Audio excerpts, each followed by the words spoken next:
ya? Welcome to Happy Rails to ya. My name is Hobo Pap, and I've been riding the rails looking for an adventure to share with you. Boy, have I got a story for you today. Let me find a place to rest these weary bones. We'll see what treasure I've got for you in my bindle. You know, my hobo sack. Come along.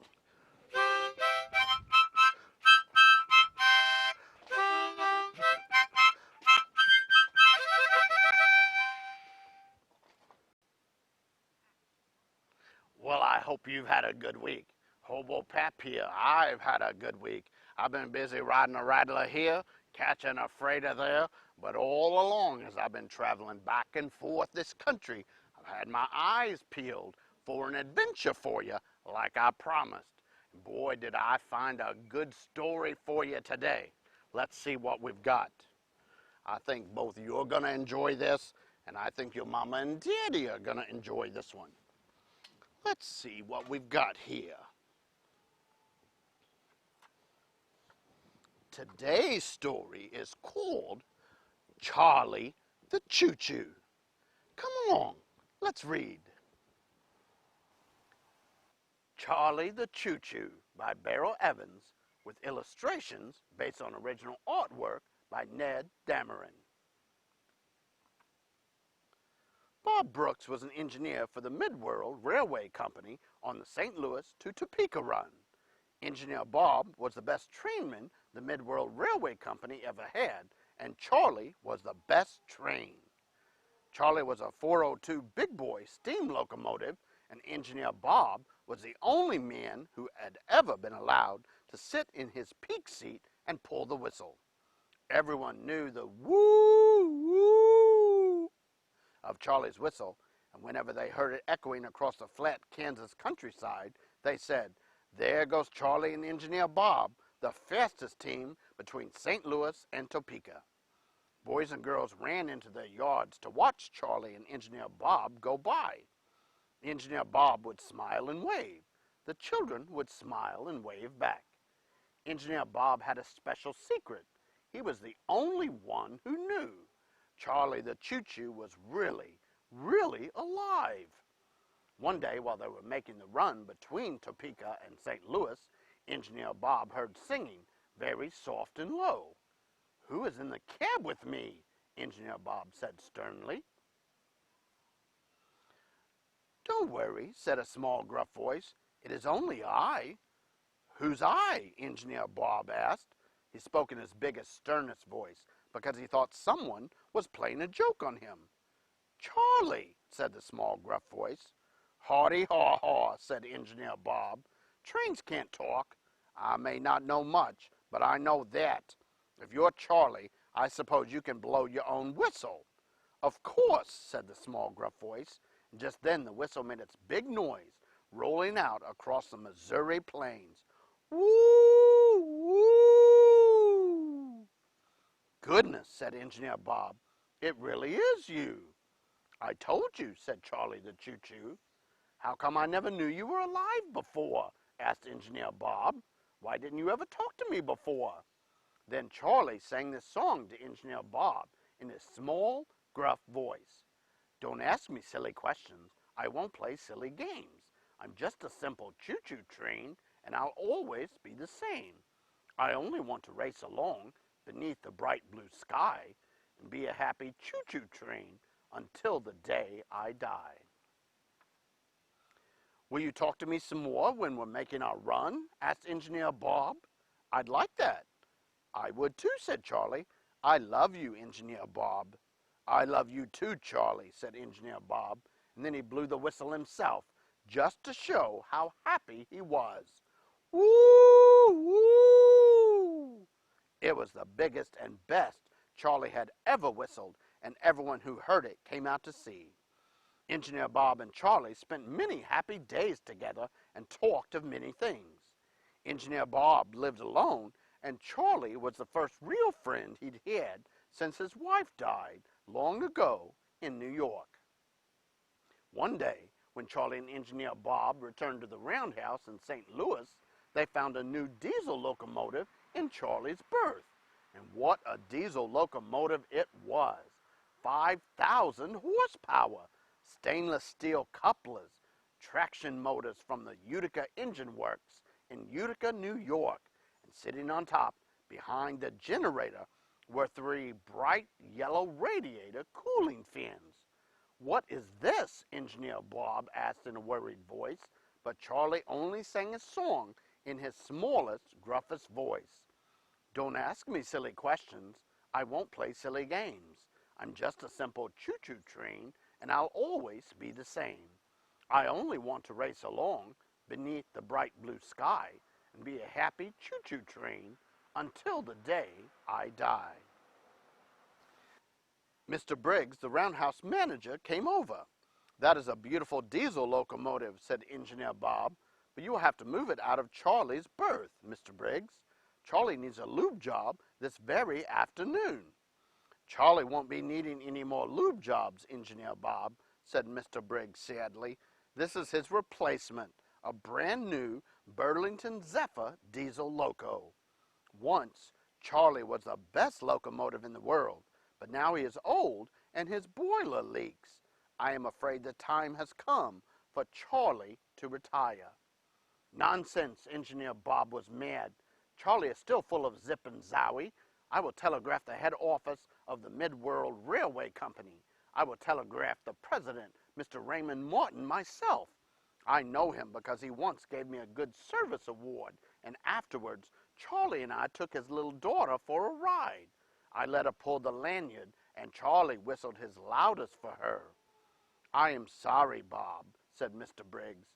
"It was Mr. Martin himself who ordered the new diesel loco." It was true, and so Charlie the Choo-Choo was shunted off to a siding in the farthest corner of Mid-World's St. Louis yard to rust in the weeds. Now the honk, honk of the Burlington Zephyr was heard on the St. Louis to Topeka run, and Charlie's whistle blew no more. A family of mice nested in the seat where Engineer Bob once sat so proudly, watching the countryside speed past a family of swallows nested in his smokestack. Charlie was lonely and very sad. He missed the steel tracks and bright blue skies and wide open spaces. Sometimes, late at night, he thought of these things and cried dark, oily tears. This rusted his fine Stratham headlight, but he didn't care, because now the Stratham headlight was old and it was always dark. Mr. Martin, the president of the Mid-World Railway Company, wrote an offer to put Engineer Bob in the peak seat of the new Burlington Zephyr. "It is a fine loco, Engineer Bob," said Mr. Martin, "chock full of zip and zowie, and you should be the one to pilot it. Of all the engineers who work for Mid-World, you are the best. And my daughter Susanna has never forgotten that you let her pull old Charlie's whistle." But Engineer Bob said that if he couldn't pilot Charlie, his days as a trainman were done. "I wouldn't understand such a fine new diesel loco," said Engineer Bob, "and it wouldn't understand me." He was given a job cleaning the engines in the St. Louis yards, and Engineer Bob became Wiper Bob. The other engineers who drove the fine new diesels would laugh at him. "Look at that old fool," they'd say. "He cannot understand that the world has moved on." Sometimes, late at night, Engineer Bob would go to the far side of the rail yard where Charlie the Choo-Choo stood on the rusty rails of the lonely siding that had become his home. Weeds had twined in his wheels. His headlight was rusty and dark. Engineer Bob always talked to Charlie, but Charlie replied less and less. Many nights Charlie would not talk at all. One night a terrible idea came into Engineer Bob's head. "Charlie, are you dying?" he asked. In his smallest, gruffest voice, Charlie replied, "Don't ask me silly questions. I won't play silly games. I'm just a simple choo-choo train, and I'll always be the same. Now that I can't race along beneath the bright blue sky, I guess that I'll just sit right here until I finally die." Mr. Martin, the president of the Mid-World Railway Company, came to St. Louis to check on the operation. His plan was to ride the Burlington Zephyr to Topeka, where his daughter was giving her first piano recital that very afternoon. Only the Zephyr wouldn't start. There was water in the diesel fuel, it seemed. All the other trains were out on their runs. What to do? Someone tugged Mr. Martin's arm. It was Wiper Bob, only he no longer looked like an engine wiper. He had taken off his oil-stained dungarees and put on a clean pair of overalls. On his head was his old pillow-tick engineer's cap. Charlie is right over there on that siding, he said. Charlie will make the run to Topeka, Mr. Martin. Charlie will get you there in time for your daughter's piano recital. That old steamer? Scoffed Mr. Briggs. Charlie would still be 50 miles out of Topeka at sundown. Charlie can do it, Engineer Bob insisted. Without a train to pull, I know he can. I have been cleaning his engine and his boiler in my spare time, you see. We'll give it a try, said Mr. Martin. I would be sorry to miss Susanna's first recital. Charlie was all ready to go. Engineer Bob had filled his tender with fresh coal, and the firebox was so hot its sides were red. He helped Mr. Martin up into the cab and backed Charlie off the rusty, forgotten siding and onto the main track for the first time in years. Then, as he engaged forward first, he pulled on the lanyard and gave Charlie his old brave cry, "Woo! Woo!" All over St. Louis, the children heard that cry and ran out into their yards to watch the rusty old steam loco pass. "Look," they cried, "it's Charlie! Charlie the Choo-Choo is back! Hooray!" They all waved, and as Charlie steamed out of town, gathering speed, he blew his own whistle, just as he had in the old days. Woo! Woo! Clickety-clack went Charlie's wheels. Chuffa-chuffa went the smoke from Charlie's stack. Brump-brump went the conveyor as it fed coal into the firebox. Talk about zip. Talk about zowie. Golly gee, gosh and wowie. Charlie had never gone so fast before. The countryside went whizzing by in a blur. They passed the cars on Route 41 as if they were standing still.